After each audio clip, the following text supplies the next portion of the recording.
Ndoda kuti undiudze vanhu 2 vanodeserva kupiwa award rechihure muZimbabwe pavaimbi vese vari muZimbabwe.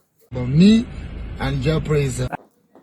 Nhasi muchirongwa chedu tinava Munangagwa, mukoma Jah Prayzah, mukoma Freeman Epatan nevamwe vakasangana vari muchirongwa chedu zvanhasi handite.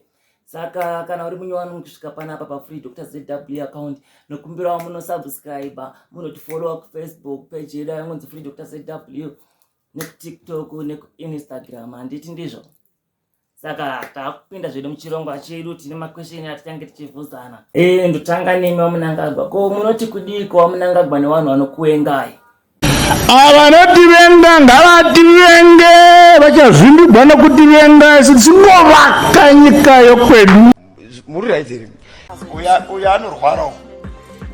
Ko iwe Freeman, ndeipi nzvimbo ine vanhu vakanyanyopusa muZimbabwe? Masvingo. Ko neiko wati masvingo?